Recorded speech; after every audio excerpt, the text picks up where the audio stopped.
Un témoignage maintenant, le témoignage rare et poignant, vous allez l'entendre, d'une mère. Au printemps dernier, elle a vu son fils changer. Il a été endoctriné, recruté entre guillemets par des islamistes radicaux.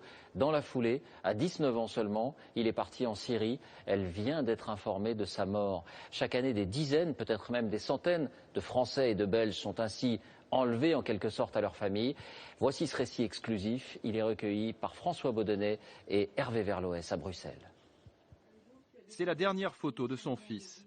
Karim avait 19 ans, il se battait en Syrie depuis l'été dernier. Ce dimanche, sa mère a reçu l'appel téléphonique dont elle avait si peur.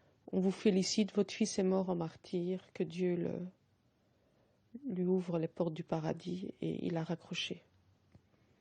Le jeune homme avait beaucoup de projets, il voulait devenir plombier et subitement, au printemps dernier, il a changé du tout au tout. Il me disait, maman, arrête de travailler parce que tu n'es pas libre de prier à l'heure. Il disait à sa sœur qui a 8 ans maintenant, ne t'habille pas comme ça, mais quelque chose de plus long. Il y a 12 ans, tu verras, tu mettras le niqab. Il commençait à différencier le mécréant du non mécréant. Et il me disait toujours, maman, on doit vraiment quitter ce pays parce qu'on va à notre perte.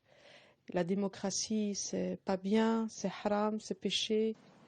Karim venait tout juste de rencontrer cet homme, un Belge converti à l'islam. Membre d'un groupuscule radical, il milite pour l'instauration dans le royaume de la charia, la loi islamique. On ne peut pas être musulman et démocrate, il faut choisir. Soit on choisit la démocratie, soit on choisit la charia. Celui qui se faisait appeler le soumis avait créé une association caritative où il aidait les plus démunis. En fait, une couverture pour enrôler les jeunes musulmans et les faire partir au combat. Moi, je n'ai pas motivé. C'est Allah qui les a motivés parce qu'ils aimaient la justice, ils aimaient la loi d'Allah et c'est Allah qui les a choisis, c'est pas moi.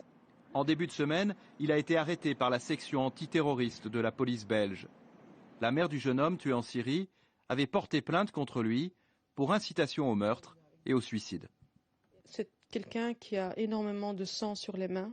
J'estime qu'envoyer des jeunes là-bas, ignorants, sans aucune formation militaire, des jeunes entre 15 et 25 ans, les envoyer là-bas, c'est les envoyer d'abord pour tuer, parce qu'on leur demande de tuer, et pour mourir.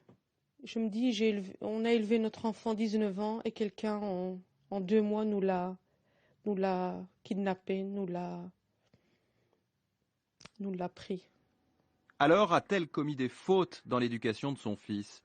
Elle pense que non, mais que les islamistes ont été les plus forts.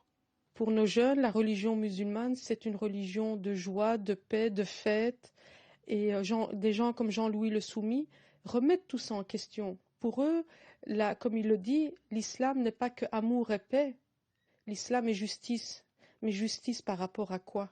Un homme ne peut pas prétendre être le juge et exécuter quelqu'un à tort et à travers. Cette mère aura du mal à faire son deuil, loin du corps de son fils, inhumé à la hâte, quelque part, dans la région de Damas.